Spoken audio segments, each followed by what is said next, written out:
Hello, welcome back. Episode 30 for sure this time. It's not episode 29, it's not episode 31, it's episode 30 of the Ops team, the sometimes, occasionally here. Hey, it's 2017, Yeah. all right? That's all you got to know right now. Yes. So Yeah. we're back. We're back for giving you some relevant news. There's plenty to catch up on. I know that, like us, you may have been on vacation and doing other things. Not for 4 months. So though. we're catching you up. This Me is a almost, seven- but you know. This is a 6-hour show. We're going to start with what happened in October. No, I'm kidding. The last episode, there were 5 of us. There was myself, Oz, Damien. You weren't here, were you? No. You'd already gone. Julian and William Yeah. from the Canadian sub. And it was just obviously too much for us to handle. 5 people and then the election. It was just too much. So we had to take 4 months off, essentially, from the Ops team. But we're back, and we have a new member of the team, of our Hi. technical evangelist team, Osvaldo. So tell us, introduce yourself, welcome to the group, and let us know what you do. Yeah, it's a pleasure to be with you guys here. I'm brand new in the team, but I'm not new in Microsoft. I'm almost 7 years in Microsoft, working in other country in Brazil, and then I moved to here to this incredible team. And Didn't point at those. Yeah. Just point it this way. So, yeah, he's like over incredible here, team. the incredible team. Yeah. This And side. I'm continue. my focus is not exactly the ops side. My focus is more than a dev side, but we work together in a DevOps world. So the microservices world, Service Fabric, Azure Functions, that will be more. I'm focused on this, and I'm going to try something news about for the last 4 months. Yes. Highlights. Exactly, the Yeah, highlights. exactly, highlights. Exactly, right. All right. So 2 hours for me and 2 hours for Vince you. great, yeah. I mean, you Binge can, watching, yeah, he can play us at double speed, and we'll get through it very quickly. Now, for those of you not familiar with the show, we take 5 minutes each, approximately, to 5 minutes plus 4 minutes. yes, 5 minutes to condense 4 months worth of information each on our respective areas. So David's covering DevOps. I normally cover on-prem infrastructure and Azure Stack. Open source. Azure Cloud for the platform as a service perspective, microservices. Cool, excellent. So there's your 4 areas, and obviously we have a lively debate about each of those as we go forward. And to determine who starts the show, typically, and what order we run in, we have a spinner. In this case, it's this highly technical pen. Where's the banana? The banana, I actually ate it, so it'd just be a banana skin, unfortunately, which wouldn't spin as well. But the reason these markers, these dry erase markers are in here is because we've had a bit of a change within the studio. This is now the Ops team studio, which you may be able to see here. We've slightly graffitied that. So yeah, all whiteboards around, so very functional, but we'd have to step away from the mic to do some writing, so we're not going to do that. Okay. So should we determine who goes first? That's you. I just spun it, and it's you. It's me to start. Yeah, so it's been a There while you go. since I've just done on-prem stuff. I can just stick to 5 minutes of talking, which I'm sure people will appreciate. Right, so my 5 minutes start on on-prem stuff.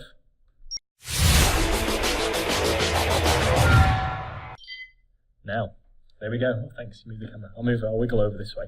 So, I've got loads of stuff to talk about. I've just opened the wrong browser window there. I had my stuff lined up in Edge and I just opened Chrome by accident. Just force of habit there. So, first thing, in the last couple of days actually, I think it was yesterday the blog post went live, or the day before. January 10th. So today, there you go, hot off the press. Some news about some new enhancements in Hyper-V in Windows 10 in the latest Insider build, which is now reached build 15002. So 15,002. Now available for those of you who are fast ringers. That might not be the right term to describe people on the fast ring, but there you go. So a couple of new improvements for Hyper-V, and the blog post I'll link to will provide it in graphical form, but a nice new virtual machine quick create experience. So if you want to quickly create, as the name would suggest, new virtual machines, easy inputs, quick, nice fluid, and off you go with your new virtual machines. But then under the covers, there's some more aggressive tweaking been done around dynamic memory to more optimize the use of your virtual machines, especially when they're starting up. Very useful for people using emulators in Visual Studio. Obviously that applies to this group as well. Not always using emulators, but you know what I mean. Developer-oriented stuff. So a good blog post there, and lots of technical detail within that as well from Sarah Cooley on the Hyper-V team. So cool stuff. Next, sticking with Hyper-V, because I haven't talked about it for what feels like months. If you still read books, like physical books, there is a new book out called the Windows Server 2016 Hyper-V Cookbook, 2nd edition. So the MVPs, Charbel and Patrick, have produced this book in conjunction with the publisher, all about Hyper-V virtualization. So if you're still doing, I say still as if it's not around anymore, if you're doing virtualization, you're interested in 2016 Hyper-V, and there's a ton of awesome stuff in Hyper-V around shielded VMs, around deployment as a nano server, loads of stuff, and it's a great container host as well. Check out the book, 552 pages of Hyper-V goodness. 552. 552. I respect these. Right? Yes, I would love to have the time. But it's due out this month, January 2017. You can add it to your cart as it's an ebook. It's not in print just yet, but it's priced very competitively with other similar ebooks in the market. Line by line, every code line item of the Hyper-V. Exactly, yeah, that's it. It's the source code of Hyper-V. That's it. It's an interesting read. So coming forward to Azure Stack. So we're up-leveling above virtualization now. We're talking about platform. Back in November, so we're still within our window of not being here. TP2 released, or an update for TP2 released for Azure Stack, and that brought with it the ability to support PaaS services on Azure Stack. So app service, adding a SQL Server resource provider and a MySQL Server resource provider, which is really important if you're wanting to deploy PaaS-based applications and not just utilize VMs on the platform. So I'll link you to the documentation on all of that stuff. It's very, very useful if you're still kicking the tires with Azure Stack Technical Preview 2 refresh. Make sure you download the updated bits and then deploy the PaaS service on top. And that gives you things like, for example, SQL Database as a Service, MySQL Database as a Service, WordPress blogs, another that type of PaaS application on the platform. So cool stuff. And it also walks you through how you can use Visual Studio to integrate with Azure Stack TP2. Cool stuff. So sticking with next-gen applications and platforms, we all know and love Docker. There's some cool stuff. Getting started with Docker Data Center, if you're still new to embracing containers, which I know a lot of our IT pros out there are, then there's a great Pluralsight course on pluralsight.com that I'll provide the link to getting started with Docker Data Center from fellow Brit Elton Stoneman, who I had the pleasure of having a call with a couple of weeks back, not related to the course, but on something different. But it's a relatively short course, I'd say, about an hour and a half of your time, going through overview, Docker Data Center, managing images with a trusted registry, and administering Docker with the universal control plane. So 4 key modules, all about getting started with Docker Data Center. So if it's new and you want to get started, it's definitely worth a shot. It's not going to take much of your time, and it was published, or at least updated, just a few days ago, early in January. So they're my kind of main news topics for this session, this particular, I was going to say this month, but it might be this month, might be this week, who knows when we'll next record. But there is one more thing, and it's a set of mechanics videos that have been published since we last recorded, which was end of September. So there's been some cool stuff that I've had the pleasure of being involved in around unified management across Linux and Windows with OMS and PowerShell, which was great to see how broad now you can manage with a single unified experience in PowerShell. Oh no, where's the timer gone? There it is. There we go. It gets buried in the system tray, and then that's it then. I can't find it. So, across Linux and Windows Server with OMS and PowerShell. ClusterOS rolling upgrades, I think we've had on there for a while. Service map for dependency-aware monitoring. So if you've got an app that's running either on-prem, in the cloud, that's got lots of dependencies and it's split across VMs and so on, and you want to know just what it means to make up that application, its key components, and monitor that as a service, then the new service map capability within OMS is a very powerful way to do that. So there's a great mechanics video on that as well that I'll link to. So yeah, that's everything from me. Loads of stuff there, and yeah, it's good to be back with the ops team. Woo! Woo! All right. First one of 2017. Nice, yeah. All right, you're going to do the spin there? Spin? You want me to spin? Should we go back to the main screen view so everyone can't see the pen? Look at that. Toes. All right. Okay, I think. Okay. Yeah, do you think? Are you ready? Yep. Your 5 minutes. Remember, you're going to that camera over there. It starts.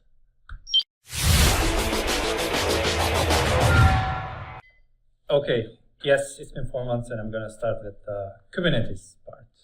Kubernetes is one of the most popular container orchestration platforms available. And in November, I guess, we introduced the preview of Kubernetes on ACS, which means you can easily deploy a Kubernetes cluster running on Azure Container Services. And that was preview, right? That's a preview, yeah. Normally, the thing ACS does for Mesos and also Docker Swarm is these orchestration platforms are not super easy to deploy by yourself. So ACS just gives you a ready platform so you can just start playing with the platform. It's a preview, and I am highly recommending you to spend some time around Kubernetes, at least learning the basics, because you're gonna hear and see and use Kubernetes a lot in the near future. That's my personal view. The second thing we announced is the Azure Container Registry. Everybody starts to work with Docker and containers, and one of the first questions, especially coming from the enterprise customers, are when am I gonna keep my images, Docker images? I don't want to put them in a public location. Like Docker Hub. Like Docker Hub. I mean, Docker has a private registry to private, but the companies, they're like, for example, I'm from Turkey. Back in Turkey, you're not allowed to put anything out of Turkish soil. So these kind of regulations, these kind of asks from the enterprise customers, they can use a container registry running in Azure. They had the option to deploy their own registry on premises or Azure running in a VM, but this is more like you use it as a service, so you don't even have to care about what's happening. Yeah. Well, in the background. it's really nice too. I mean, because you're taking a storage account essentially, and you're just paying for the storage that you use, which is super cheap, right? Yeah, So, exactly. But with your Turkey example, the Azure data center would have to be in Turkey, wouldn't it? For your... There's gray areas. Oh, right, I see. And something it's closer to home. Yeah, something closer to Right, home, yeah. okay. So you can keep a copy inside your data center. Right. Maybe you can replicate it and stuff. Right. Yeah. So I'm not going to go into the very Turkish law. We Turkish don't want to. law. No, that's okay. Yeah, Yeah, that's a whole different Spare ops us team. from that. The second thing is, we talked about this in the previous episode, SQL Server on Linux. We can't assume people remember. Yeah, it's been like 6 months, I guess. 4. SQL Server now runs on Linux. It's in preview. At first, it was running in containers, but right now you can deploy it as a native application on Red Hat, Ubuntu, and SUSE is also coming soon. So it doesn't have 100% feature parity with the SQL Server on Windows yet, but the core portions of SQL Server is there, and you can just sign up for the preview and try it on yourself. You can obviously run the SQL Server on Linux in containers, which is the preferred way for me to do, because it's just easy to fire up a container and start using it. But it's super cool to see that we have a SQL Server version running on Linux. So can you do like apt-get install? Yeah, it Server? says sudo yum install SQL. MS SQL dash server. Yeah. Or maybe Wow. MS SQL, something like this. Yeah, MS SQL dash server. Oh, That's nice. the name of the There package. you go. There is actually a mechanics video on introducing SQL Server on Linux as well. Yeah, I've just got it on my screen. Let me give you some useful insight. There's also a blog post from Brandon Burns about a new Azure Cloud Console. It's really useful because up until today we had two options. Like we either use the graphical interface, the Azure portal, or we use the Azure CLI. Now with the new console coming soon, you would be able to use a page showing you the console on the top and the portal on the bottom, for example. Like a And hybrid. Like a hybrid thing, yeah. The moment you are logged into the Azure portal, you will be logged into the console. So let's say you just want to deploy a virtual machine and there's something happening inside the virtual machine.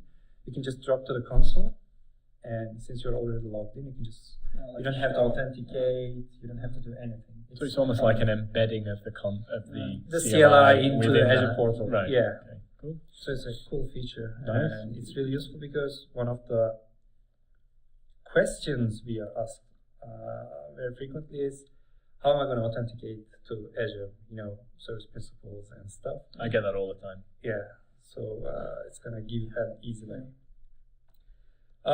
Next news, Microsoft joins the Linux Foundation. Microsoft joins the Linux Foundation. So it's one of the Platinum members now. Microsoft have a seat in the board. What does that mean? It means Microsoft will be more, actively contributing to all the projects running in the Linux an open source world. It's a good one to end on right there. I mean, Yeah, It's one of the biggest contributors now, though. To Linux. In GitHub, Right. it was, And we already have the VM Depot website from the Microsoft open source. Yeah, Microsoft OpenText. Yeah. after VM Depot is being deprecated. No, it's incorporated to the Marketplace. to Marketplace in the portal, and now you do not have to go to the VM Depot to download the Linux images. You can use the Azure Marketplace and the new portal. Exactly. Not the new portal because it is the Yeah, the it is portal. the portal, The yeah. portal, exactly. Well, the new portal now is Yeah. the console. isn't it? Exactly. So Oh, now maybe, we're- yes. so that's the new Let's new get more portal. confusion. Yeah, the new The new hybrid updated portal. console. Yeah, the new hybrid portal that's not hybrid because it doesn't on-prem. So it's not hybrid. Let's spin. This is Okay. Let's spin. I guess it's you or me, huh? I guess Throw it's spin. me. Look at that, All right. throw spin. Yeah, there you go. All right, Up the game there. there you go. Right, we ready? Nice work. Did you have any other news? Or- Yeah, I'll just put them in the blog post. Right, great. That means you'll put them in the blog post. Okay. I'll do it. Go. All right. Well, I will start, I'd say probably most recent, with a new announcement we have around Mesos. No, not Mesos. Yeah. No, Kubernetes. We have Kubernetes, as was mentioned, running on top of ACS, but we also have Dea's quick start documentation around being able to bootstrap Dea's cluster with Kubernetes documentation, so go check that out. It's kind of handy. So for those of you who aren't aware, Dea's, at least their workflow product enables you to really streamline a lot of the management of deploying things and operating your workloads on top of Kubernetes. So it sits right on top of native Kubernetes and runs, and you can run that on top of ACS. So And it's really straightforward. Like, Yeah. I really like, it's just like step 1, step 2, step 3. You have a cluster running Kubernetes and Deis running on top. Yeah. So, a lot of the things, it shortcuts a lot of the things for you to do, like routing, and some of the things are kind of there out of the box that you'd have to think about or dive deeper into Kubernetes for. So, it's worth looking into. Yeah. So another thing we have is a hosted in VSTS. So there's been 6 releases of VSTS since since our last talk. So 2015. so we'll just try and cover some of the highlights here. One of them was around a hosted Linux pool preview. So there's, of course, in VSTS you can have private and hosted agents are kind of your 2 options. Your private one's obviously anything you want to bring, whether it's a Mac or Linux or Windows, whatever. But then the hosted agents are ones that we just have for you up in the cloud. And those ones are, you get 240 free minutes a month, or, you can pay by the minute after that. But that was based on a Windows VM, right? Even though you had some kind of open source tasks like Ant and, Maven and Gradle and some of the things that are cross-platform that run on there, you now can have a hosted Ubuntu-based agent that runs for VSTS, and that's available as well. And with that comes our VSTS Docker containers, so that you can run the VSTS agent with Docker. So anything that you want to pull in image-wise, tests, pull down with VSTS, you can, work with it in that way. So yeah, anything you want to add to that? No. Okay. It's very cool. Yes. Okay.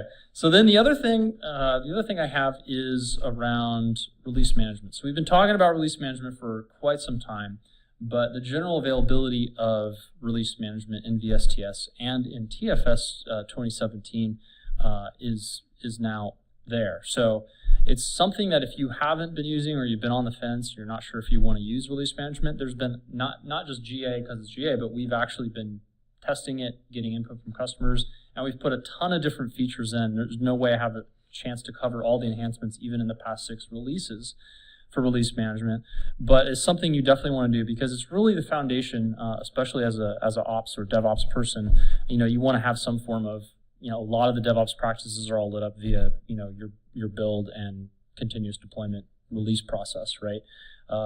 Days should be gone of the manual deployments, right? Yeah. so yeah, check out release management. There's one feature I'll call out, a variable group, which is kind of cool. So, if you've got different environments, dev, stage, QA, whatever, you may have certain variables that you want to have access from different build definitions. Maybe you have, the same server name that you want to use across different releases or definitions. So you can have a variable group now, and then have that variable group be accessible by different release definitions for secrets or for server names, things like that. So that's kind of cool. Let's see. What else? What else do we have?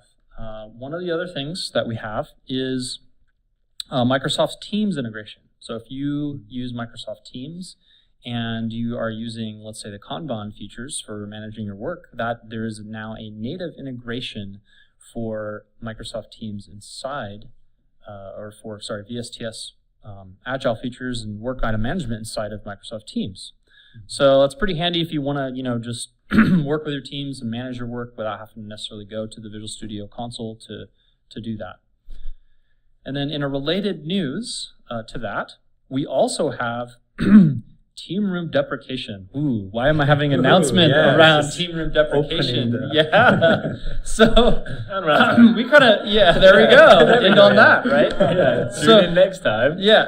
So it's good, right? I mean, I think with that flip side of that, I want to just call out that, Visual Studio Team Services has lots of hooks. You don't have to use it for everything. And what we find a lot of people is they integrate their Slack or Microsoft Teams or HipChat or Campfire, whatever their, typical places where they have their chats in with Visual Studio Team Services, so you can see things like code commits, work items, builds, releases. We integrate with all those. We just said, let's just make even better support for all those things and not continue on with that, right? Mm-hmm. Part of DevOps, right? Operating with DevOps is you got to know what things people are using and realize what's technical debt and what's not, right? So I think that's a good example for maybe you or other development teams to say, hey, look, what are people using? What are they not, right? And then make decisions. So there you go. Nice. Yeah. Is that everything? That's it. Nice work. Right. Osvaldo, it's you up. Hang on. Get ready to run the pen. Okay. Yeah, I think, well, you can. Do you want to know the pen? You can. I mean, the pen is. We always give our new guests a pen on their first. Yeah. It's just customary. Right. So from the. Hang on. I've got to start your timer. I can't just have 5 minutes and 10 seconds. Right. Are you ready? Yeah, I'm ready.